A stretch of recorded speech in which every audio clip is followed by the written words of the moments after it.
วันนี้เข้ามาก่อนเวลานะครับท่านผู้ฟังเริ่มเลยนะครับลุกขึ้นมาฉายแสงเถิดชีวิตเป็นเช่นเจ้าสร้างขอต้อนรับเข้าสู่รายการพลังแห่งชีวิตรายการเพื่อการสร้างแรงบันดาลใจโดยผมสุนัยเลาหาวิวัฒน์ครับผู้ดำเนินรายการมาพบกับท่านผู้ฟังทุกวันเสาร์เวลา 11 โมงถึงเที่ยงทางสถานีวิทยุเพื่อการศึกษาพระพุทธศาสนาและวัฒนธรรมคลื่น FM 104.5 เมกะเฮิรตซ์ออกอากาศณวัดฝายหินมหาวิทยาลัยเชียงใหม่จังหวัดเชียงใหม่สำหรับท่านผู้ชมที่ชมผ่านทางโทรทัศน์ออนไลน์นะครับท่านสามารถรับชมได้ครับเดี๋ยวนะผมปรับไมค์เล็กน้อยท่านสามารถรับชมได้ครับทั้งเป็นโซเชียลมีเดียทั้ง YouTube Facebook เข้าใจว่ามี2ช่องด้วยนะครับท่านผู้ฟังครับโดยพิมพ์คำว่าวัดฝายหินหรือ FM 104.5 เมกะเฮิรตซ์เชียงใหม่นี่นะครับท่านผู้ฟังครับรายการของเราเป็นรายการสดในช่วง15นาทีสุดท้ายก่อนหมดรายการท่านผู้ฟังสามารถโทรศัพท์เข้ามาซักถามได้ครับที่หมายเลข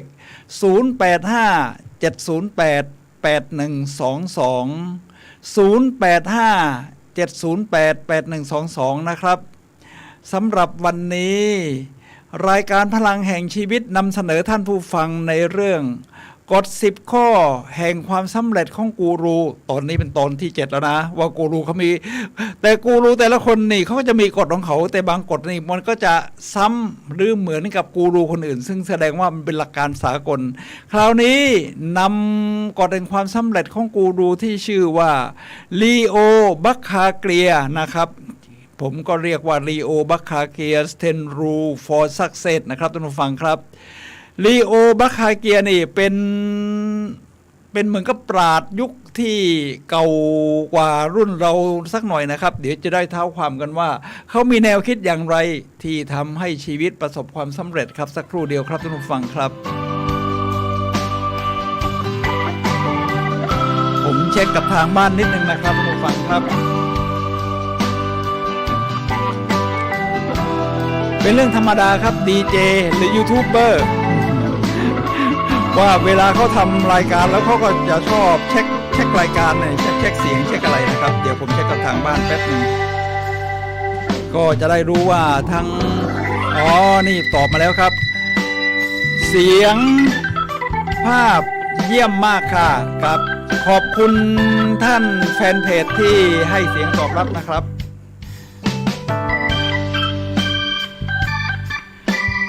ท่านผู้ฟังครับผู้คนที่ประสบความสำเร็จนี่ก็จะต้องไม่ใช่ประสบความสำเร็จอย่างเดียวแล้วไม่มีความสุขนะครับในความเห็นผมเมื่อเราอยากจะประสบความสำเร็จเราก็ต้องมีวิธีที่จะมีความสุขควบคู่กันไปตอนนี้เราเห็นตัวอย่างมามากมายคราวนี้ผมจะนำตัวอย่างจากคนหนึ่งนะครับท่านผู้ฟังครับที่ชื่อว่าลีโอบูธคาเกรียนี่นะครับลีโอบูธคาเกรียนี่เป็นปราชญ์รุ่นสักประมาณศตวรรษที่19แล้วนะซึ่งอาจจะไม่เก่ามากแต่แล้วก็ชื่ออาจจะไม่คุ้นเคยสำหรับคนไทยทักเท่าไหร่เดี๋ยวผมให้ดูหน้าตาของลีโอบูธคาเกรียนะครับดีหน้าตาก็ประมาณนี้นะครับลองดูนะครับก็เรียกว่าสูงวัยพอสมควรเขาเป็นบุคคลที่ปรากฏตัวอยู่ในหนังสือที่ชื่อว่า The Secret ของโรนด้าเบิร์นรวมทั้งถูกกล่าวอ้างถึงในหนังในภาพยนตร์นะครับเรื่อง The Secret ของโรนด้าเบิร์นนี่แหละครับทีนี้เขาคือใครครับเขาเป็นอาจารย์ที่มหาวิทยาลัยแคลิฟอร์เนียวิทยาเขตเบิร์กลีย์ประเทศสหรัฐอเมริกาเขาพูดข้อความที่เรียกว่าจูงใจผมเลยนะครับที่ว่าอยากให้ติดตามว่าบูธคาเกียนี่เขาใช้กฎอะไรนำทางชีวิตลีโอบูธคาเกียพูดว่าใครที่ไม่ยอมเสียอะไรไม่ทำอะไรไม่เป็นอะไรไม่ยอมก็ย่อมไม่ได้เป็นและจะไม่ได้เป็นอะไรเลยเขาอาจหลบเลี่ยงจากความทุกข์ยากลำบากพ้นแต่ก็ไม่อาจเรียนรู้เข้าใจเปลี่ยนแปลงเติบโตรักใคร่และใช้ชีวิตได้เลยนี่ลีโอบูธคาเกียพูดไว้อย่างนี้นะครับท่านผู้ฟังครับผมตีความเอาเลยครับว่านี่คือการใช้ชีวิตครับท่านผู้ฟังครับก็เป็นการใช้ชีวิต ถ้าเราจะเก็บตัวคือไปไหนก็เขย่งเท้า กลัวเปื้อนนู่นเปื้อนนี่เขย่งเท้าไปเรื่อยๆนี่มันก็เหมือนกันเราไม่ได้ใช้ชีวิตสัมผัสสิ่งต่างๆฉะนั้นลีโอบุคาเกียเขาบอกว่าเราจะต้องออกไปสัมผัสชีวิตกันนะครับการเห็นคุณค่าของชีวิตนั้นเป็นรากฐานของการพัฒนาศักยภาพที่จะรักและมอบความรักให้ผู้อื่นลีโอบุคาเกียเนี่ยนะครับได้ให้หลักการ10ข้อสำหรับการพัฒนาศักยภาพดังกล่าวเดี๋ยวเราจะดูรายละเอียดกันนะครับท่านผู้ฟังครับ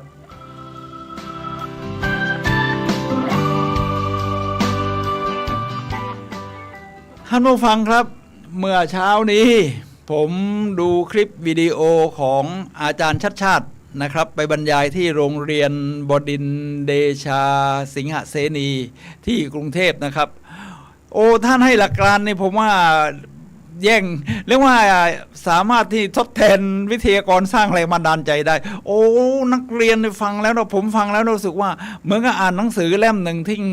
เป็นประเภทสร้างแรงบันดาลใจเช่นการแบ่งเวลาการ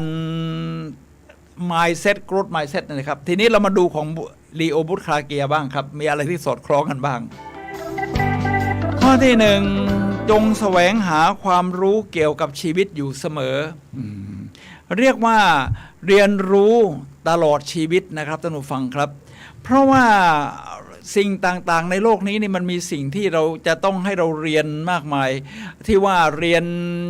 จบสาขาโน้นสาขานี้ปริญญาตรีปริญญาโทแล้วแต่มันก็ยังมีสิ่งต่างๆที่เกี่ยวกับชีวิตนี่ให้เราได้ศึกษาโอ้โหมันมากมายมหาศาลนะฉะนั้นเราก็โดยเฉพาะในปัจจุบันนี้นะวิธีหาความรู้ที่เกี่ยวกับชีวิตอยู่เสมอนี่ผมว่ามันเป็นเรื่องง่ายมากครับมันง่ายตรงไหนครับท่านผู้ฟังครับง่ายตรงที่ว่าเวลาเราใช้สมาร์ทโฟนนี่นะครับมันง่ายที่ว่าโดยเฉพาะหาข้อมูลนี่ง่ายมากเลยหาความรู้ถ้าอยากเห็นภาพเห็นเสียงนี่ทั้ง Facebook ไลฟ์สดไม่สดรวมทั้ง YouTube เนี่ยนะครับโอ้มันเยอะไปหมดเราสามารถที่จะแสวงหาความรู้ได้อย่างหลากหลายโดยเฉพาะในช่วงนี้เนี่ยนะครับถ้าท่านสนใจที่จะเรียนรู้นะใครที่อยู่กรุงเทพนะครับตอนนี้ของเรานี่ก็ทางโซเชียลมีเดียเราก็ไปถึงกรุงเทพไปถึงทั่วโลกอยู่แล้วใครที่อยู่กรุงเทพตอนนี้ก็คืองานบางกอกวิทยาซึ่งจัดขึ้นโดยกทมเนี่ยนะครับโอ้โหผมดูที่เขาไลฟ์สดให้ความรู้นี่โลกมันพัฒนาขึ้นไปมากครับทั้งคนรุ่นใหม่ออกมาพัฒนาโปรแกรมแอปพลิเคชันต่างๆเช่นใครอยู่คอนโดพื้นที่จะปลูกต้นไม้ในห้องมันก็ไม่มีก็มีต้นไม้ที่ว่าปลูกอยู่ในตู้นะครับแล้วก็มาสร้างระบบนิเวศอะไรขึ้นมาให้เราเรียนรู้อุณหภูมิความชื้นผมว่าโอ้โลกเดี๋ยวนี้มันพัฒนานะครับแล้วการพัฒนาชีวิตนี่ก็เช่นเดียวกันครับผมได้รับการติดต่อจากมหาวิทยาลัยนะครับมหาวิทยาลัยที่เชียงรายก็คือมหาวิทยาลัยราชภัฏนะครับวิทยาที่เชียงรายให้ไปจัดทีมงานจัดวิทยากรเพื่อที่จะไปจัดฝึกอบรมคราวนี้เขาเปลี่ยนศูนย์นะครับศูนย์นี้เป็นศูนย์เปลี่ยนชื่อว่าเป็นศูนย์เรียนรู้หรือพัฒนาตลอดชีวิตนี่แบบเดียวกับข้อที่หนึ่งผมว่าการมีศูนย์นี้นี่ทำให้คนที่รู้ว่าที่ฉันเรียนมาเนี่ยพอแล้วจริงๆมันไม่พอชีวิตคนเรามันเป็น growth mindset มันยังเติบโตได้เรื่อยๆเติบโตได้เรื่อยๆนะครับเพราะเราเป็นมะม่วงดิบไม่ใช่มะม่วงที่งอมแล้วมันยังโตได้อีกเขาก็จะจัดหลักสูตรอยู่2หลักสูตรนะครับที่จะให้ผมพร้อมกับทีมงานในเตรียมจัดฝึกอบรมก็คือการสร้างหลักสูตรหรือดีไซน์หลักสูตรเนี่ยนะครับให้มันเรียกว่าทันสมัยเป็นปัจจุบันแล้วก็มีประโยชน์สร้างสรรค์ตั้งชื่อวิธีตั้งชื่อหัวข้อให้โดนใจหรือร้าวใจเชิญชวนให้คนอยากมาอบรมประมาณนั้นนะครับแสดงว่ามหาวิทยาลัยราชภัฏที่เชียงรายนี่พัฒนาไปมากจากนั้นก็จะมีนี่เป็นหลักสูตรหนึ่งนะครับแบบ2วันจากนั้นก็จะมีหลักสูตรอีกหลักสูตรหนึ่งที่เรียกว่า Train the Trainer Training the Trainer ก็คือฝึกอบรมคือผู้ที่เข้าอบรมนี่เป็นวิทยากรอยู่แล้วเป็นอาจารย์สอนอยู่แล้วดีไซน์หลักสูตรอยู่แล้วแต่ว่าจะออกแบบให้มันร้าวใจทันสมัยนะครับจะต้องใช้ วิธีการเขียนอย่างไรสื่ออย่างไรซึ่งทางทีมของเราก็พร้อมที่จะทำหน้าที่นี้ทีนี้หลักสูตรที่2 Training the Trainer ก็คือว่าสอนให้คนที่เป็นวิทยากรอยู่แล้วเนี่ยโอ้ทำให้การอบรมมันคึกคักเร้าใจไม่ง่วงนอนไม่ต้องเล่นมือถือ เราก็จะต้องมีกิจกรรมให้ผู้เข้ารับการอบรมเนี่ยทำนะครับทำเหมือนกับว่าเป็นการ two way communication นี่แหละครับท่านผู้ฟังครับจึงมีจงแสวงหาความรู้เกี่ยวกับชีวิตอยู่เสมอนี่ผมว่ามันเป็นหัวข้อที่ใช้เลยครับว่าชีวิตนี้นี่มันยังมีสิ่งที่ให้น่าเรียนรู้มากมายเมื่อเช้านี้ผมก็ดูคลิปอีกมันเป็นส่วนหนึ่งของงานบางกอกวิทยาคือกรุงเทพมหานครนี่เขาจะมีงานเป็นเดือนที่แล้วนี่เป็นหนังกลางแปลงใช่ไหมครับก็มีร้านมาขายของโอ้บรรยากาศมันก็ดูดีคราวนี้เป็นงานวิทยาศาสตร์หน่อยอาจจะดูเคร่งครึมไม่หน่อยแต่เขาก็ทำให้มันสนุกได้แทนจัดที่มิตรทาวน์3 ย่านโอ้โหห้องใหญ่ใครอยู่กรุงเทพเสาร์อาทิตย์นี้น่าไปนะแล้วก็อย่างที่สยามสแควร์วันมีซุ้มต่างๆเกี่ยวกับผลิตภัณฑ์อาหารใครสนใจเรื่องฟู้ดไซน์ก็ไปเรียนรู้ได้ครับวิธีทำยังไงตอบคำถามได้ถูกก็จะได้ไวๆมาม่าหรือเลกินเลที่เป็นมันฝรั่งทอดกรอบเนี่ยนะครับฟรี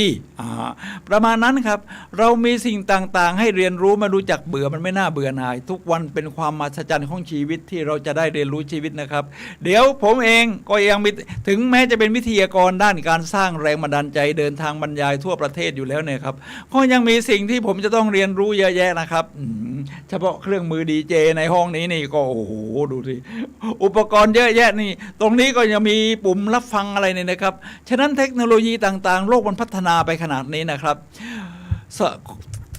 มือถือนี่ผมว่าทุกคนก็คงจะเล่นกันเป็นหมดแล้วมั้งตอนนี้นะ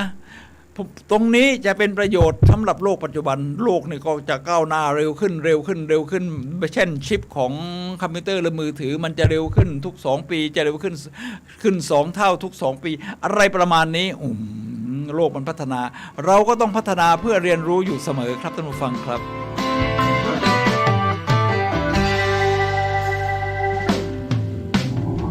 ทีนี้ลีโอบุตคาเกียกล่าวไว้นะครับท่านผู้ฟังครับว่าแล้วข้อที่2จงยึดมั่นอยู่กับปัจจุบันโอ้โห the power of now ผมว่านี่เป็นหลักของศาสนาพุทธเราเลยครับชั่วขณะจิตนะครับในชั่วขณะจิตเนี่ยมันที่มันเป็นความต่อเนื่องของเวลาแต่เราจะแบ่งเวลาตรงนี้ไม่ถูกแล้วครับในช่วงของขณะจิตปัจจุบันนี่เป็นอย่างไรฉะนั้นการอยู่กับปัจจุบันนี่คือการรู้ตัวทั่วพร้อมในตามที่หลักศาสนาพุทธของเราพูดเอาไว้หรือสั่งสอนกันเอาไว้รู้ตัวทั่วพร้อมมีความเป็น awareness นะครับตระหนักรู้ถ้าให้ดีเลยเนี่ยนะครับเรื่องของความอยู่กับปัจจุบันนี่สติปัฏฐาน4ในศาสนาพุทธของเราในความเป็นผมนี่มันชัดเจนมากครับสติปัฏฐาน4นี่เริ่มตั้งแต่กายเวทนาจิตธรรมกายก็เป็นของจับต้องได้เป็นของหยาบว่างั้นนะตามหลักศาสนาพุทธของเราเป็นรูปนะครับจับต้องได้กายเวลาขยับตัวขยับเนื้ออิริยาบถใหญ่เล็กนี่เรารู้ขณะแต่ว่าพอข้อที่2 3 4กายเวทนาเริ่มตั้งแต่เวทนาจิตธรรมมันเป็นเรื่องของนามธรรมแล้วโอ้ตรงนี้เป็นเรื่องลึกซึ้งของพุทธศาสนาที่เราจะต้องให้อยู่กับปัจจุบันของจิตนี่เป็นเรื่องใหญ่ครับจิตนี่เป็นใหญ่จิตเป็นประธานใจเป็นประธานทุกอย่างสำเร็จได้โดยใจนะครับท่านผู้ฟังครับฉะนั้นเราต้องอยู่ปัจจุบันกับจิตด้วยเช่นเวทนาก็คืออารมณ์ความรู้สึกโอ้ตรงนี้เป็นอย่างไรรู้สึกอะไรยังไงนะครับเป็นเรื่องของการรู้จักที่จะจับปัจจุบันในเรื่องของภาวะอารมณ์เรากำลังโกรธแล้วมันหน้าตาเป็นอย่างนี้เราโกรธนะครับความรู้สึกเป็นอย่างนี้ทีนี้เรื่องของจิตก็คือการทบทวนความจำที่ในอดีตที่ผ่านมาจินตนาการแต่ทั้งหมดนี้ที่ผมกำลังพูดถึงเนี่ยนะครับของที่เกิดขึ้นถ้าเป็นเรื่องของจิตไม่ว่าจะเป็นลึกถึงในเรื่องของ ประสบการณ์ของเราอดีตของเรา หรือจินตนาการที่จะไปข้างหน้าวางแผนที่จะเดินทางอะไรก็ตามแต่มันเกิดขึ้นในปัจจุบันขณะนี้ครับทีนี้พอมาถึงธรรมก็ทำให้เลยเมื่อเราเข้าใจสิ่งต่างๆเหล่านี้ตระหนักรู้เนี่ยนะครับรู้ตัวทั่วพร้อมเนี่ยทำให้เรามองสิ่งต่างๆตามความเป็นจริงในขณะนั้นทีนี้ทำไมคนแต่ละคนมองสิ่งที่เป็นความจริงในแต่ละขณะที่เกิดขึ้นเห็นสิ่งเดียวกันคนหลายคน 2-3 คนเห็นสิ่งเดียวกันนี่นะครับแต่มันเข้าใจไปคนละอย่างเพราะอันนี้เป็นเรื่องของพาราดามหรือ mindset ที่เขาสะสมมานะครับฉะนั้นการอยู่กับปัจจุบันเนี่ยทำให้เราเข้าใจทุกขณะการอยู่ปัจจุบันไม่ใช่หมายความว่าต้องอยู่กับตรงนี้ไม่คิดถึงเบื้องหลังไม่คิดถึงอดีตไม่คิดถึงหน้าคิดถึงได้แต่คิดถึงจากปัจจุบันว่าอ๋อนี่เรากำลังคิดถึงระลึกถึงอดีตอันน่าภาคภูมิใจของเราคิดถึงอนาคตอันมีความหวัง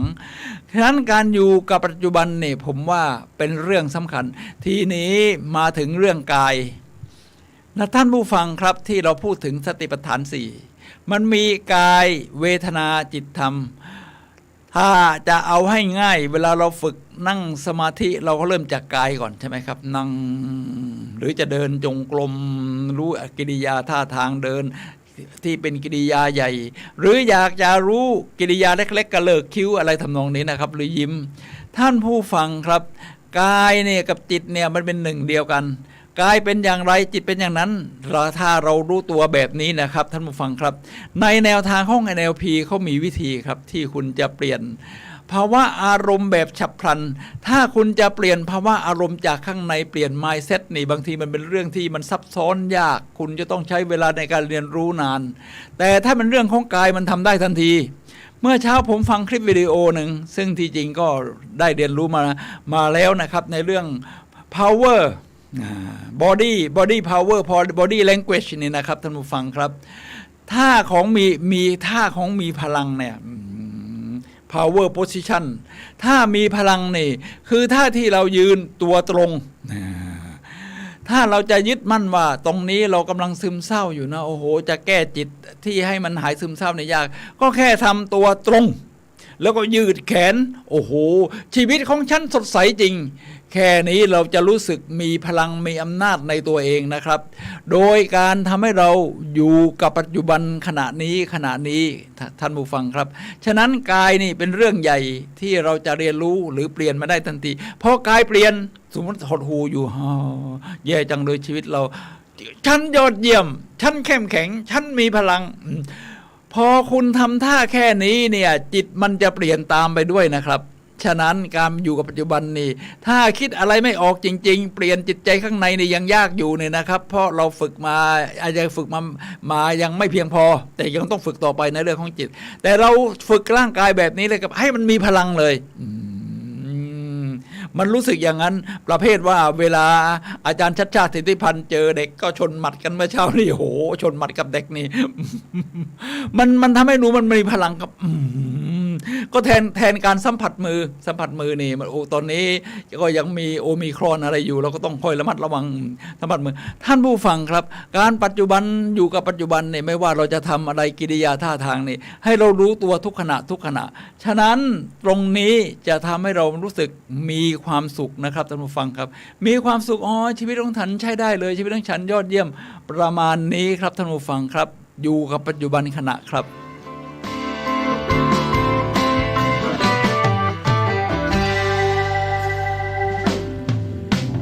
ท่านผู้ฟังครับข้อที่3ของลีโอบุตคาเกียก็บอกว่าจงมันฝึกความเห็นใจและความกรุณาต่อบุคคลอื่นตรงนี้ผมว่าเป็นความยอดเยี่ยมนี่คือหัวใจของความเป็นมนุษย์นะซึ่งผมดูกูรูทั้งหลายนี่เขาก็มีความเห็นใจฝึกความเห็นใจเช่นฝึกการแบ่งปันการแบ่งปันการให้เช่นแอนโทนีโรบบินนี่บอกว่าคุณต้องฝึกแบ่ง 10% ของรายได้นะครับมาสำหรับที่จะบริจาคหรือทำการกุศลเพื่อส่วนรวมคุณอย่าไปรอให้มีเงินเดือนมากๆรายได้มากๆแล้วถึงตอนนั้นแล้วฉันจะทำถ้าถึงตอนนั้นแล้วคุณไม่ได้ฝึกจิตมามันจะทำยาก ต้องฝึกตั้งแต่คุณมีเงินเดือนแรกเลยฝึกมา5% 10%นี่สำรองไว้เอาสำหรับที่ว่าจะช่วยเหลือกันถ้าคุณฝึกแบบนั้นเนี่ยมันจะทำได้ฉะนั้นแอนโทนีโรบินเนี่ยตั้งแต่เขาจนอยู่เป็นพานโรงมาจนถึงเป็นกูรูระดับโลกแล้วเนี่ยนะครับเขาก็จะมีจิตใจกุศลตรงนี้เลยครับโดยการแบ่งเงิน 10% เนี่ยมาสำหรับที่จะโดยเฉพาะของเราเขามีวัน Give Thanks ก็วันขอบคุณพระเจ้าเนี่ยนะครับแอนโทนีโรบินเขาก็จะเอาซื้อกระเช้าเนี่ยไปในย่านคนแหล่งเสื่อมโทรมหรือสลัมอะไรเพื่อแบ่งเพราะว่าในตอนที่เขาเด็กอยู่เนี่ยนะครับครอบครัวของเขาก็มีฐานะปานกลางมาค่อนข้างที่จะล่างๆหน่อยพอถึงวันขอบคุณพระเจ้าปกติก็ต้องกินไก่งวงมีผักผลไม้เยอะๆแต่ครอบครัวเขาไม่มีก็มีคนหนึ่งครับเอากระเช้าเนี่ยมาให้ที่บ้านโดยมีนามบัตรเขียนมาว่าจากใครคนหนึ่งที่เอื้อเฟื้อหวังดีต่อครอบครัวของคุณและหวังว่าเมื่อคุณโตขึ้นคุณจะทำแบบเดียวกันนี้โอ้โหผมว่ามันเป็นความยอดเยี่ยมของการรู้สึกแบ่งปันว่าชีวิตของเราเนี่ยมันก็แบ่งปันเห็นใจคนอื่นกรุณาต่อคนอื่นได้ผมฟังอาจารย์ชัชชาติ สิทธิพันธ์ผู้ว่ากทมไปพูดที่โรงเรียนบดินทร์เดชาเด็กให้กับนักเรียนมัธยมปีที่3ที่กำลังจะเลือกเรียนสายมัธยมปลายว่าจะไปสายไหนจะเลือกเรียนยังไงนอกจากพูดเรื่องการบริหารเวลาพูดเรื่องของ mindset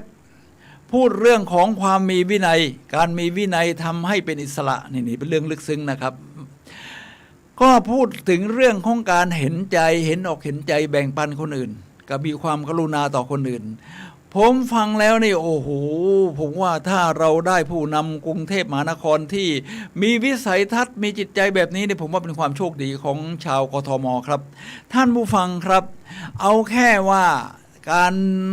ครับเห็นใจคนอื่นนี่เช่นไม่ว่าเขาจะทุกข์ยากไม่ว่าเขาจะอะไรก็ตามแต่เนี่ยนะครับเวลาเราเห็นใจเนี่ยมันแสดงอาการออกมาของความเป็นมนุษย์ความเป็นมนุษย์ตรงนี้เป็นหัวใจสำคัญครับทีนี้ถ้าจะเป็นความกรุณาเราพร้อมที่จะช่วยเหลือแบ่งปันช่วยเหลือแบ่งปันช่วยเหลือแบ่งปันแบบนี้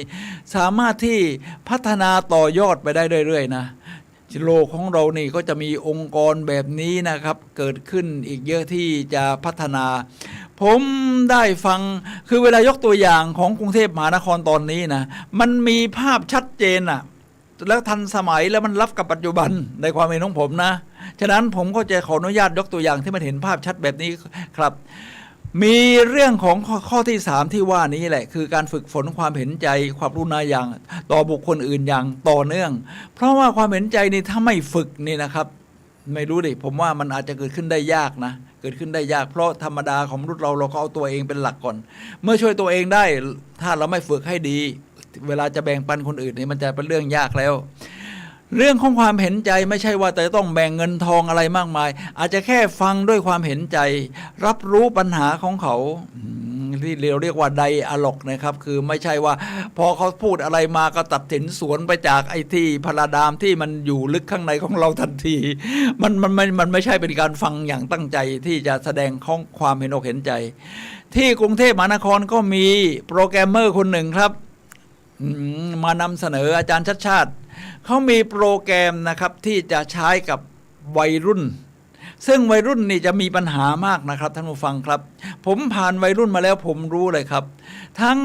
ตื่นเต้นดีใจอยากรู้อยากเห็นอยากเด่นอยากดังทั้งความคับข้องใจไอ้ตรงความคับข้องใจของวัยรุ่นนี่มันนำสู่ไปสู่ปัญหาเรื่องจิตใจมากมายรวมจะถึงโรคจิตซึมเศร้าแม้กระทั่งฆ่าตัวตายโอ้โหตรงนี้นี่มันต้อง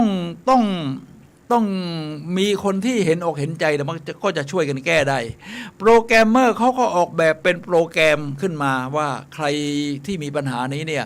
เข้ามาที่แอปพลิเคชันนี้ซึ่งกทม.ต่อไปจะเป็นผู้ดูแลแล้วก็เข้าไปปั๊บก็จะถามคือโปรแกรมเขาจะรับฟังอย่างเต็มที่นะครับปัญหามีอย่างนี้โปรแกรมก็จะเป็น AI คอยโต้ตอบมาบ้างปั๊บตรงนี้เป็นอย่างนี้เมื่อโปรแกรมรับฟังแล้วส่วนที่ลึกเข้าไปคือมีจิตแพทย์วันนั้นที่มานำเสนออาจารย์ชัดชาติเนี่ย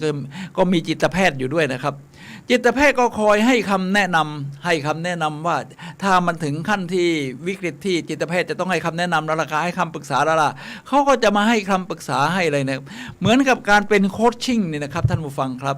ผมเรียนในการเป็นโค้ชมานะครับในแนวทางของ NLP นะครับในเวลาเราโค้ชเนี่ยนะครับท่านผู้ฟังครับมันจะต้องฟังอย่างเดียวทีนี้ถ้าจะพูดห้ามตอบเด็ดขาดโค้ชจะต้องไม่ตอบคำถามของโค้ชชี่เพราะว่าเวลาเราตอบมันไม่ใช่จิตใจของเขามันเป็นจิตใจของเราเป็น mindset ของเราที่เป็นผ่านประสบการณ์การเรียนรู้และการตั้งความหมายของเราจะต้องถามคำถามกลับวิธีการของการที่จะเห็นอกเห็นใจในแนวทางนี้เนี่ยผมว่าเป็นความยอดเยี่ยมเอาแค่ว่าเมื่อเขาพูดมาเราฟังทีนี้ก็ถามว่าหนูเป็นอย่างนี้ปัญหาอย่างนี้เนี่ยจะทำอย่างไรค่ะโค้ชตอบไม่ได้นะครับต้องทำอย่างนี้สิครับต้องทำอย่างนั้นสิครับไม่ใช่คำตอบของเราไม่ใช่คำตอบของเขาและคำตอบของคนอื่นก็ไม่ได้ช่วยแก้ปัญหาของเราตรงๆคำตอบต้องมาจากข้างในโค้ชเขาจะตั้งคำถามครับว่าอ๋อแล้วคนหนูเคยประสบการณ์แบบนี้ที่รู้สึกมันซึมเศร้าอย่างขนาดหนักถึงขนาดอยากฆ่าตัวตายเนี่ยเกิดขึ้นหลายครั้งไหมบ่อยไหมเหตุการณ์นั้นมันเกิดจากอะไรเขาก็จะพูดมาแล้วที่ถึงขนาดว่าเราแก้ปัญหาได้มีไหมอ๋อมีวิธีที่หนูแก้ปัญหาได้เนี่ยคือหนูทำอย่างไรตรงนั้นมันมาจากคำตอบเขาครับเดี๋ยวเขาจะตอบมาว่าตรงที่ว่าเขาพยุงจิตของตัวเองได้เนี่ยมันทำได้อย่างไรคำตอบของเขาจะค่อยมาเมื่อคำตอบของเขามามันจะอยู่ยงคงกระพันมากกว่าคำตอบของเรานี่เป็นการฟังอย่างเห็นใจเลยนะครับท่านผู้ฟังครับทีนี้ถ้าเราไม่ได้ทำหน้าที่เป็นโค้ชในตอนนั้นเราใช้ชีวิตทั่วไปผมก็ฝึกใหม่ครับฝึกใหม่เอาตอนนี้ฝึกกับวิธีการในการใช้ชีวิตประจำวันในข้อที่3จงมั่นฝึกฝนความเห็นใจและความกรุณาต่อบุคคลอื่นอย่างต่อเนื่องเอาเหตุการณ์จริงที่เกิดขึ้นเมื่อวันจันทร์ที่แล้วนี่ผมไปเต้นที่ผ่านมาเนี่ยนะครับผมไปเต้นแอโรบิกที่โรงยิมมหาวิทยาลัยเชียงใหม่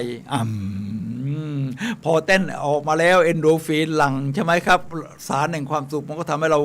มีความสุขพร้อมเต็มใจที่จะช่วยเหลือคนอื่น เราก็ต้องฝึกช่วยเหลือคนอื่นทีนี้พอผมเดินมาเตรียมจะขึ้นรถนะครับที่คุณสุรีนันท์จะมารับเนี่ยนะครับคุณสุรีนันท์พัญญาผมเนี่ยจะมารับระหว่างที่นั่งคอยอยู่แป๊บหนึ่งเนี่ยนะครับก็จะมีเด็กผู้หญิงมาหัดฝึกเตะตะกร้ออยู่2 คนหรือ3 คนเนี่ยนะครับแล้วก็มีโค้ชหรือมีรุ่นพี่ผู้ชายมาคอยสอนปกติผมไม่เคยเห็นผู้หญิงที่มาเตะตะกร้อนะมีแต่ผู้ชายมันก็เป็นเรื่องแปลกมากผมก็จะเดินยิ้มเข้าไปแล้วก็ไปหาที่นั่งชมเขาอยู่นั่งชมเขาฝึกเขาเห็นผมนั่งยิ้มอยู่เขาก็มาสวัสดีค่ะสวัสดีค่ะแล้วก็ยกหัวแม่มือว่าเดี๋ยวเขาตั้งใจจะฝึกว่างั้นนะโดยผมยังไม่ทันพูดอะไรนะผมก็แค่ยิ้มตอบเวลาเขาฝึกเตะเนี่ยครับ ผมดูว่ามันจะต้องใช้เวลาอีกนานเหมือนกันถ้าจะเพื่อให้เป็นนักเตะแต่กร้อที่มันเตะได้นะแต่ไม่เป็นไรครับผมดูท่าทางเขามีความตั้งใจมากผมก็แสดงความเห็นอกเห็นใจตอนไหนที่เขาเตะได้ผมก็ตบมือประมาณนี้นะครับนี่เป็นการแสดงความเห็นอกเห็นใจนะพอแล้วเขาก็พอผมตบมือดิเขาก็จะยกหัวแม่มือประเภทว่าเหมือนให้กำลังใจตัวเองพอคุณศิรินันท์มารับปั๊บผมเดินลงมาเขาก็2 คนเขาก็มาเดินสวัสดีผมผู้หญิงเนี่ยนะครับผมพูดคำไปสั้นๆเป็นการแสดงความกรุณาว่างั้นแต่ว่าอัจฉริยะเกิดจาก 10,000 ชั่วโมงเขาก็ทำหน้างงๆพอคิดออกอ๋อนี่หนูคงจะต้องฝึกไปอีกนาน มันเป็นอย่างนั้นครับท่านผู้ฟังครับอัจฉริยะนี่เกิดจาก 10,000 ชั่วโมงนะครับไม่ใช่ว่าอยู่ดีๆแล้วก็โอ้โหเป็นนักวิ่งมาราธอนที่ยอดเยี่ยมมันฝึกมาเป็น10,000 ชั่วโมงแล้วอยู่ดีๆไม่ใช่จะมาสีไวโอลินหรือแต่งเพลงได้อย่างโมซาร์ทก็ต้อง 10,000 ชั่วโมงบีโธเฟนก็เหมือนกันต้องฝึกเขียนโน้ตเขียนอะไรลอกเรียนคนอื่นมาเอามาดัดแปลงเป็นของตัวเองเป็นหมื่นชั่วโมงรวมทั้งผมเป็นวิทยากรสร้างแรงบันดาลใจผมก็ต้องฝึกพูดมาเป็น10 ปีใช่ไหมครับอ่านหนังสือมานี่500-600 700-800 เล่มแล้วเนี่ยดูคลิปวิดีโอมันออกงานบรรยายมา500 ครั้ง ประมาณ500 คอร์สเหมือนกันนะมันก็ต้องใช้เวลา 10,000 ชั่วโมงถึงจะพัฒนาได้หนูน้อย2 คนถ้าอยากเป็นนักตะกร้อไม่รู้เขามีทีมชาติหรือเปล่านะทีมผู้หญิงผมไม่ค่อยแน่ใจคุณหนูก็ต้อง 10,000 ชั่วโมงตรงนี้เขาได้กำลังใจครับก็เราก็จากกันด้วยที่ว่าการให้กำลังใจซึ่งกันและกันความเห็นใจซึ่งกันและกันแม้ยังเตะไม่เข้าเก็บเท่าไหร่แต่ค่อยๆฝึกไปนะครับฉะนั้นข้อที่3ของลีโอบูธคลาเกียคือจงมันฝึกความเห็นใจและความกรุณาต่อบุคคลอื่นครับอย่างต่อเนื่องด้วยนะครับท่านผู้ฟังครับ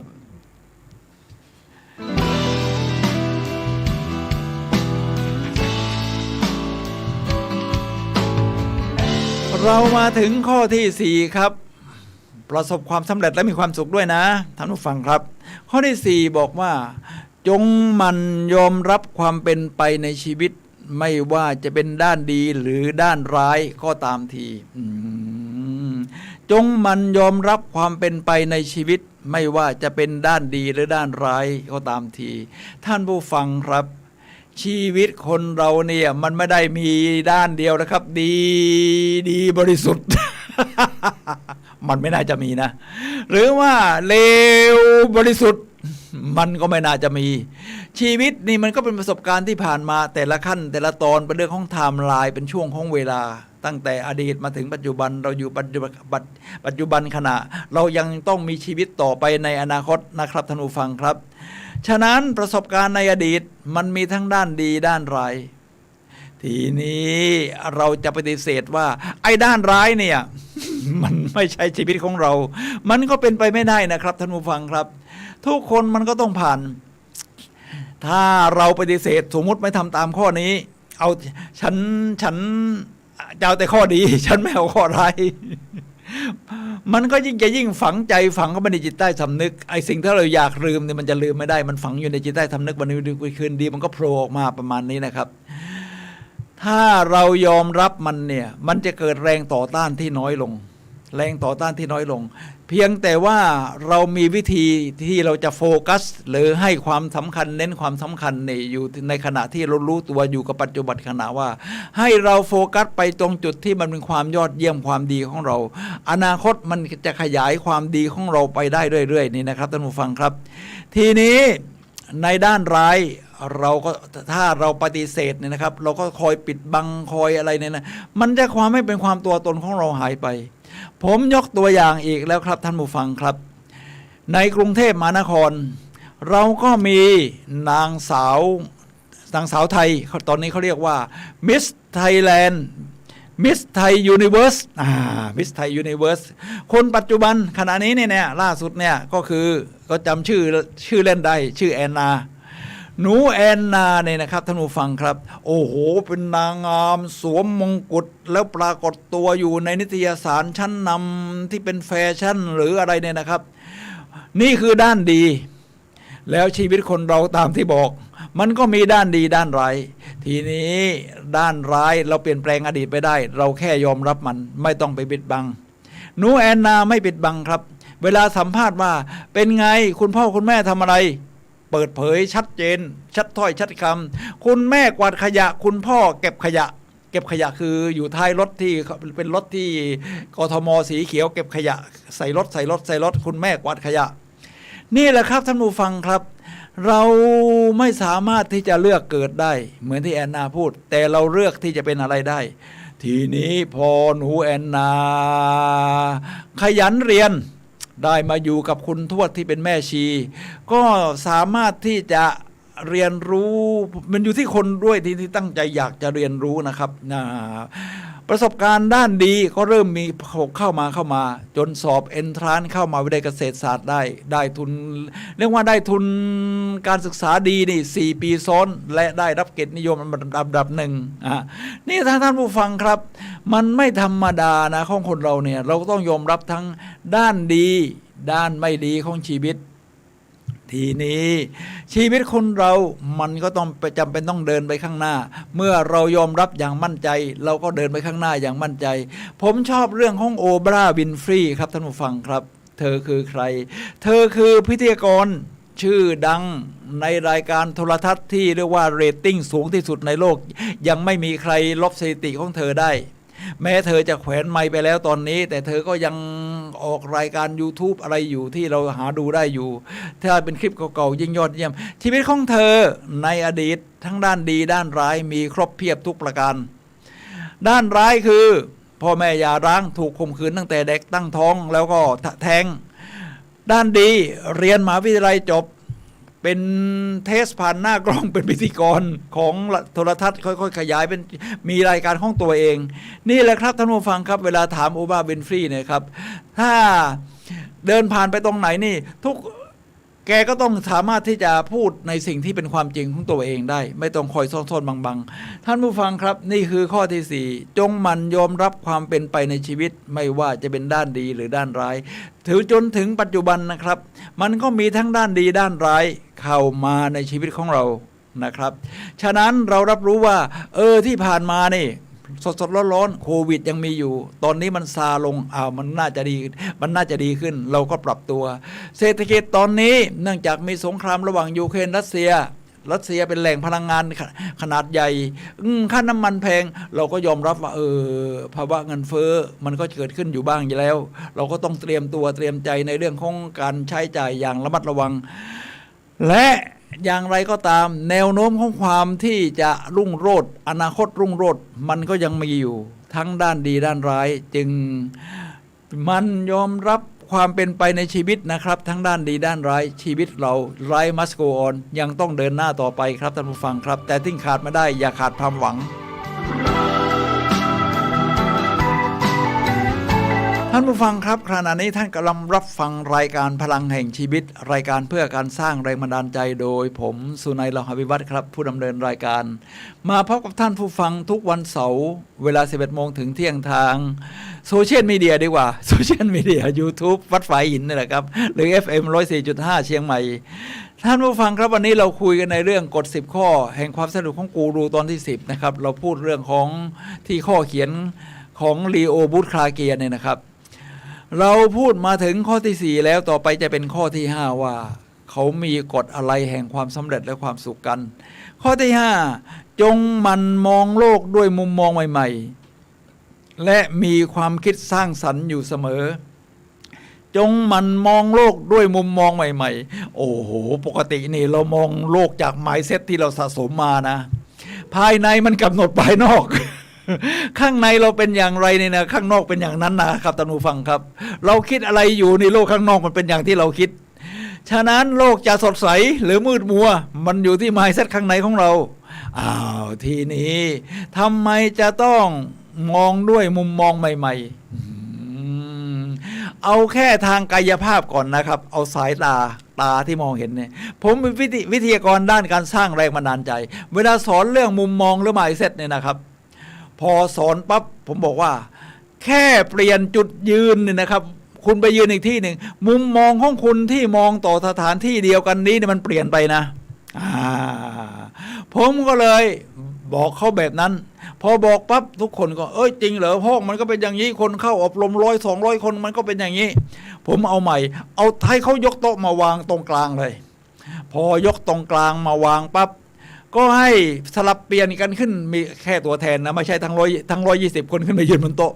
ตัวแทนสัก 4-5 คนไปยืนบนโต๊ะแล้วก็มองมุมมองมันจะเปลี่ยนไปแค่มองแค่เราเปลี่ยนจุดยืนนี่นะครับเอาละครับทีนี้ถ้าเป็นมุมมองที่มันลึกซึ้งกว่านั้นล่ะครับเป็นเรื่องของจิตใจแล้วครับคราวนี้มุมมองนี่นะครับเอาว่าถ้าจะเรียนรู้เรื่องมุมมองก็แค่ฟังมุมมองของคนอื่นบ้างอย่าฟันธงถ้าฟันธงเราไม่พร้อมที่จะเรียนรู้ข้อมูลจากมุมมองใหม่ฉะนั้นแค่บอกฉันว่ามันต้องเป็นอย่างนี้แน่ๆมันก็ไม่แน่ มันก็ไม่แน่ครับท่านผู้ฟังครับอนิจจังทุกขังอนัตตามันก็ไม่แน่ทีนี้ถ้าเราลองฟังมุมมองของคนอื่นมันก็จะได้มุมมองที่หลากหลายเรามาดูตรงนี้ครับผมยกตัวอย่างของอาจารย์ชัดชาติเนี่ยชัดเจนดีครับอาจารย์ชัดชาติเนี่ย เวลาถ้าลูกน้องจะเข้ามาพูดแบบเลียขาเลียแข้งบอกใช่ครับนายได้ครับพี่อะไรมันเกี่ยวกับไม่แกไม่เอานะแบบเนี้ย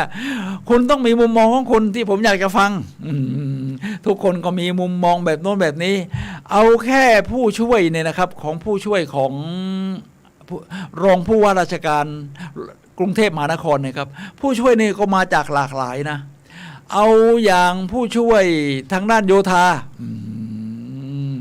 ทางด้านโยธานี่ก็โอ้โหมาจากหลากหลายมาจากอาจารย์น่ะแล้วของผู้ช่วยด้านทางด้านการศึกษานี่ก็น่าคือรองสานนท์ก็น่าสนใจครับโออายุ35 ปีเป็นรองผู้ว่าราชการกรุงเทพมหานครเนี่ยอายุน้อยมากนะน้อยสุดในประวัติศาสตร์ของกทมมีมุมมองที่โอ้โหผมคาดไม่ถึงว่าคนรุ่นนี้จะมีมุมมองแบบนี้ฉะนั้นเราก็ตามมุมมองเขาได้โอ้อาจารย์สานนท์นี่เขามองอย่างนี้เขามองอย่างนี้เขามองเรื่องการศึกษาแบบนี้เขามองเรื่องนันทนาการแบบนี้เขามองเรื่องการชุมนุมอะไรแบบนี้เขามีมุมมองที่มันทำให้มันได้ความหลากหลายฉะนั้นการที่เราจะได้มุมมองใหม่ๆเนี่ยเราก็ต้องยอมรับฟังคนอื่นเพื่อดูว่าฟังว่ามุมมองของเขาเป็นอย่างไรทีนี้ความคิดสร้างสรรค์เนี่ยนะครับมันต้องออกมาจากข้างในมาจากข้างในมันเป็นการต่อยอดจากสิ่งที่เราสะสมมานะครับท่านผู้ฟังครับเราสะสมอะไรมาสร้างสรรค์คือการจินตนาการคุณฝันไปก่อนสร้างสรรค์ผมเคยเป็นครูอาสาสมัครนะครับเมื่อสัก 6-7 ปีที่แล้วเนี่ยนะครับเป็นครูอาสาสมัครที่ให้กับโรงเรียนบ้านตองกายตำบลหนองควายอำเภอหางดงจังหวัดเชียงใหม่สอนเด็กชั้นประถมเอาป .5 ป .6 มาเรียนรวมกันเรียนแบบฟินแลนด์เสร็จแล้วหัวข้อสำคัญที่ผมสอนทั้งเทอมหัวข้อที่สำคัญคือโตขึ้นหนูอยากเป็นอะไรคราวนี้เป็นเรื่องของการที่จะต้องหามุมมองใหม่และความคิดสร้างสรรค์ให้ทุกคนออกมาพูดหน้าชั้นคนแรกก็หนูอยากเก็บขยะค่ะอาจารย์สุนัยก็ทำหน้างงๆคนที่สองผมอยากทำงานก่อสร้างครับผมก็ถามว่ารับเหมาก่อสร้างเหรอไม่ใช่ครับก็รายวันแบบพ่อแม่นี่แหละผมก็เลยถามว่าที่เก็บขยะเนี่ยอะไรเป็นตัวจูงใจก็พ่อแม่หนูเก็บขยะนี่นะครับท่านผู้ฟังครับมันเป็นมุมมองเดิมที่เราเห็นมาตั้งแต่เด็กคราวนี้ผมเอาใหม่เพื่อที่จะเปลี่ยนมุมมองใหม่นะหามุมมองใหม่ถ้าทุกคนฟังนะถ้าไม่มีข้อจำกัดอะไรทั้งสิ้นไม่มีปัญหาเรื่องครอบครัวเงินทองโตขึ้นหนูอยากเป็นอะไรให้เขียนมาเลยคราวนี้คราวนี้มาแล้วสิไม่มีข้อจำกัดนี่ อาจารย์สุนัยบอกชีวิตเราไม่มีข้อจำกัดอยากเป็นหมอเป็นครูเปิดร้านเสริมสวยเป็นพยาบาลเป็นโอ้โหมันเยอะไปหมดอยากเรียนปริญญาเอกยังมีเลยอยากเป็นผู้พิพากษาศาลโลกยังมีเลย ท่านผู้ฟังครับนี่เป็นการเปลี่ยนมุมมองใหม่นะมุมมองใหม่ว่าถ้าไม่มีข้อจำกัดล่ะฉะนั้นเวลาเราสร้างสรรค์นี่เราต้องถ้าไม่มีข้อจำกัดความคิดสร้างสรรค์มันจะออกมาครับนี่เป็นความคิดสร้างสรรค์เป็นจินตนาการเป็นความฝันวิธีการเดี๋ยวค่อยว่ากันมันจะตามมาเองขอให้คิดสร้างสรรค์ตรงนี้ให้ออกก่อน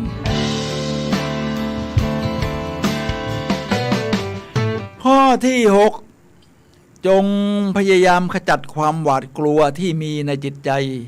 การได้เผชิญหน้ากับความไม่แน่นอนซ้ำแล้วซ้ำเล่าจะทำให้เราเป็นคนที่แข็งแกร่งขึ้นแน่นอนครับชีวิตมนุษย์นี่เป็นธรรมชาติสัญชาตญาณที่เราจะหวาดกลัวเพราะว่าสมัยก่อนเราอยู่ในถ้ำเขี้ยวเล็บเราก็ไม่มี สู้สัตว์อื่นอะไรก็ไม่ได้ทั้งนั้นแหละฉะนั้นเราก็ต้องมีความหวาดกลัวคอยระแวงภัยมาถึงตอนนี้โลกมันก็เปลี่ยนไปแต่ความหวาดกลัวนั้นยังฝังใจอยู่โดยเฉพาะการเผชิญหน้ากับสิ่งใหม่ๆฉะนั้นความไม่แน่นอนที่เกิดขึ้นนะครับโลกมันเดี๋ยวเกิดโควิดเดี๋ยวเกิดปัญหาการเมืองเดี๋ยวเกิดสงครามขึ้นมาอะไรทำนองนี้นะครับจะทำให้เราแข็งแกร่งขึ้นอะไรที่ทำให้เราล้มถ้าไม่ถึงตายจะทำให้เราแข็งแกร่งขึ้นฉะนั้นความหวาดกลัวมันก็จะหายไปผมจะถามว่าคนที่เรียกว่ากล้าหาญเนี่ยจริงๆแล้วกลัวไหมครับกลัวครับกลัวครับรวมทั้งผมด้วย ตัวอย่างที่เคยยกตัวอย่างหลายครั้งเดินลุยไฟไอ้ที่ถามว่าไฟเนี่ยมันยาว5 เมตรนี่นะเดิน69เนี่ยไฟคุโชนเนี่ยนะไฟท่วมมาถึงกลางน่องเนี่ยนะครับเรากลัวไหมกลัวดิแต่คนที่กลัวเขาจะเดินไปข้างหน้าทั้งที่กลัวครับท่านผู้ฟังครับมันก็เดินลุยไฟได้แต่มันก็ต้องมีวิธีปลุกพลังใจอะไรให้ขึ้นมาก่อนเปลี่ยน mindset ข้างในขึ้นมาท่านผู้ฟังครับเมื่อเราทำแบบนี้เนี่ยนะครับความกลัวจะหายไปเมื่อความกลัวหายไปความคิดสร้างสรรค์จะตามมาครับถ้ายังกลัวอยู่มันก็ครอบงำความคิดสร้างสรรค์ก็ไม่ออกข้อที่7จงพยายามรักษาความสงบสุขในตนเองอยู่เสมอโอ้โหลีโอบุตคาเกียนี่เยี่ยมครับท่านผู้ฟังครับมันมีเหตุการณ์ต่างๆวุ่นวายที่จะเข้ามาในชีวิตของเรานะครับท่านผู้ฟังครับฉะนั้นอะไรก็ตามที่เป็นความสุขของชีวิตของเราเนี่ยนะครับความสงบโดยเฉพาะความสงบนี่นะครับเราต้องพยายามรักษาเอาไว้นะรักษาเอาไว้เพราะมีสิ่งต่างๆทั้งเป็นสื่อทั้งสิ่งกระทบอะไรนะมันเข้ามาเยอะแยะครับเราต้องบอกว่าฉันเกิดมาเพื่อที่จะสงบมีความสุขรักษาความสุขไว้แต่ว่าฉันเปลี่ยนเหตุการณ์ภายนอกไม่ได้เหตุการณ์ภายนอกมันเกิดขึ้นจากแต่ละสิ่งแต่ละอย่างแต่ละคนซึ่งมี mindset หรือประสบการณ์ชีวิตที่สะสมต่างกันมานี่นะครับท่านผู้ฟังครับฉะนั้นความสุขมันอยู่ข้างในเราก็ต้องคอยรู้ตัวเป็นหลักการ awareness สติปัฏฐาน4นะครับที่ทำให้เรามีความสุขอยู่เสมอภายในจิตใจของเราตลอดเวลาที่ว่านี่นะครับท่านผู้ฟังครับท่านผู้ฟังครับขณะนี้ท่านกำลังรับฟังรายการพลังแห่งชีวิตนะครับเราเหลือเวลาอยู่10 นาทีสุดท้ายก่อนหมดรายการครับท่านผู้ฟังครับถ้าท่านมีคำถามในเรื่องของ10 กฎหรือ10 กฎ 10 ข้อแห่งความสนุกของกูรูของลีโอโพสคาเกียนเนี่ยนะครับโทรศัพท์เข้ามาสักถามได้ครับที่หมายเลข0857088122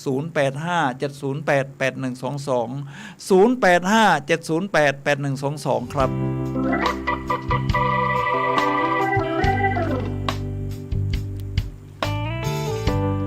ข้อที่8ครับท่านผู้ฟังครับจงหมั่นหล่อเลี้ยงความเบิกบานเสียงหัวเราะและรอยยิ้มมาในตนผู้ที่แจ่มใสจะมอบความแจ่มใสให้กับผู้อื่นได้ผมแบ่งเป็น2 ตอนอันดับแรกต้องเกิดที่คุณก่อน คุณจะไม่สามารถแบ่งปันสิ่งที่คุณไม่มีให้กับคนอื่นได้ถ้าคุณจะแบ่งปันความสดใสให้กับคนอื่นคุณต้องสดใสก่อน เอาหลักการนี้ข้อที่8มันหล่อเลี้ยงความเบิกบานและเสียงหัวเราะรอยยิ้มไว้ในตนทีนี้ในใจมันยังหดหู่อยู่ มันจะเบิกบานได้ยังไงนะเนี่ยได้ครับใช้ภาษากายตามหลักการของ NLP กายใจเป็นหนึ่งเดียวเปลี่ยนจิตใจไม่ได้เปลี่ยนกายก่อนเพราะตามหลักสติปัฏฐาน4เราต้องเริ่มจากสิ่งหยาบกายเอาแค่ว่าถ้าคุณอยากเบิกบานในขณะที่คุณยังไม่รู้สึกเบิกบานเลย หรือแม้กระทั่งหดหูมันเดียวผมก็แนะนำเลยครับคุณแค่เปลี่ยนอีกกิริยาท่าทางเนี่ยนะครับเปลี่ยนกิริยาท่าทางถ้าเหี่ยวอยู่เหี่ยวผมบอกเด้งดึงเนี่ยทุกคนเด้งดึงนะเด้งดึงพอเด้งดึงนี่คุณก็หน้าตาเนี่ยเอาแค่ว่ามันเริ่มยิ้มใช่ไหมครับพอมันเริ่มยิ้มนี่นะครับโอ้โหมันก็จะส่งถึงจิตใจของคุณอยู่แล้วเอาเหี่ยวเด้งดึงทีนี้ power posing ท่าที่มีพลังมันจะช่วยคุณยิ่งเบิกบานยิ่งเพิ่มความมั่นใจให้กับตัวเองได้นะครับเอาว่าถ้าเป็น power posing เป็นอย่างไรคุณก็แค่ยกแขนคุณไม่เห็นแขนขวาผมครับเพราะในทางตอนนี้เป็นเรื่องของเทคโนโลยีแขนขวาผมไม่เห็นก็เห็นแขนซ้ายผมก็มายกตรงนี้อันนั้นเนี่ยผมขยับมานี่เห็น2 แขนละตอนนี้เห็น2 แขนแล้วโอเคนะเดี๋ยวผมลองขยับมาตรงนี้ดูนะคราวนี้จะเห็น2 แขนเข้ามาตรงนี้หน่อยถ้าผมบอกว่ามีพลังเราก็จะรู้สึกว่ามันมีพลังคราวนี้พระอาจารย์คอยปรับให้เห็น2 แขนเลย ขอกราบขอบพระคุณพระครูสมุวิศวัตรครับมันมีพลังเราก็แค่ว่าถ้าอยากมีพลังเนี่ยนะครับท่านผู้ฟังครับสร้างความเบิกบานให้กับตัวเองคุณก็ชั้นยอดเยี่ยมชั้นเบิกบานประมาณนั้นนะครับท่านผู้ฟังครับผมเป็นวิทยากรด้านการสร้างแรงบันดาลใจผมถนัดเรื่องนี้อยู่แล้วฉะนั้นเอาแค่ว่าถ้าจะสร้างบรรยากาศหรือฟีลมายในห้องอบรม ให้มันมีพลังแห่งความเบิกบานยอดเยี่ยมอยู่นี่นะครับท่านผู้ฟังครับเราจะต้องให้ทุกคนมีความเบิกบานซะก่อนเอาแค่อย่างนี้ผมก็บอกถ้าทุกคนอยากเบิกบานเด้งดึงพอเด้งดึงเสร็จผมบอกทุกคนยกมือขึ้นพอทุกคนยกมือขึ้นประมาณนี้นะครับท่านผู้ฟังครับแล้วก็โบกมือยกโยกตัวไปมาใช้ภาษากายโยกโยกประมาณนี้นะครับโยกตัวไปมาพร้อมกับยิ้มและส่งเสียงสดใสเลยฉันสดชื่นจังเลยฉันสดชื่นจังเลยฉันสดชื่นจังเลยจากนั้นก็คุณยังยิ้มอยู่นะและหันหน้าไปทางเพื่อนพร้อมกับไฮไฟเย่ถ้าเป็นสมัยนี้ก็ชนหมัดกันก็ได้ประมาณนี้นี่เป็นการแบ่งปันว่าแต่ละคนมีพลังแห่งความสดชื่นแล้วก็นำมาแบ่งปันกันครับนี่ในหัวข้อนี้จงบันหล่อเลี้ยงความเบิกบานเสียงหัวเราะรอยยิ้มให้ตนผู้ที่แจ่มใสจะมอบความแจ่มใสให้ผู้อื่นได้ฉะนั้นเรามีหน้าที่ของเราอันดับแรกเราต้องมีสิ่งนี้ก่อนแล้วก็เราเมื่อมันสดชื่นได้แล้วเราก็แบ่งปันให้กับคนอื่นได้ครับท่านผู้ฟังครับ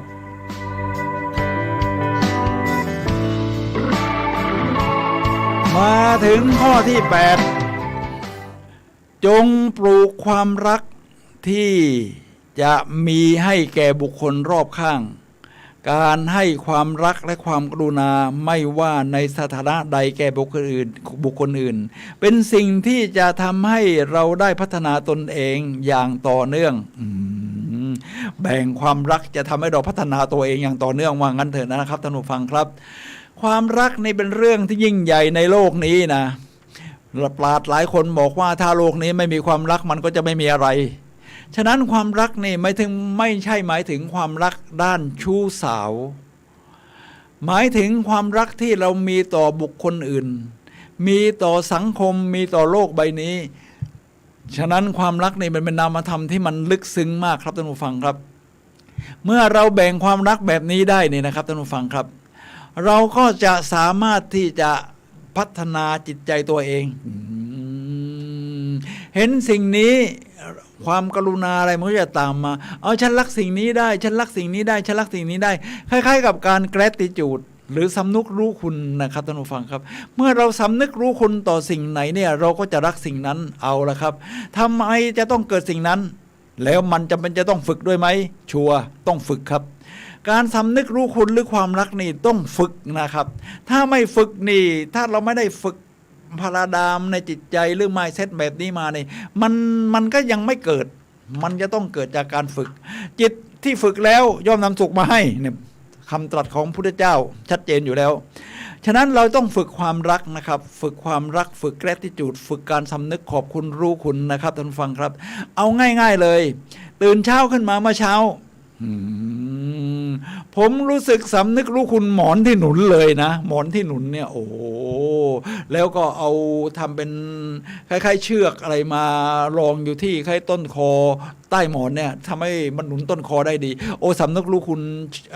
มัดผ้ามัดนี้มันรู้สึกว่าเราเกิดความรักต่อสิ่งของนั้นแล้วเดี๋ยวหมอนฉันจะดูแลเธอให้ดีนะถ้ามีแดดฉันจะไปตากให้เธอรู้สึกว่ามันได้รับแสงแดดพลังงานประมาณนี้ทีนี้ถ้าเป็นอย่างอื่นนอกจากสิ่งของมันก็ต้องมีเรื่องของผู้คนนี่เราแสดงความรักได้เช่นแค่ยิ้มให้กำลังใจยกหัวแม่มือรวมทั้ง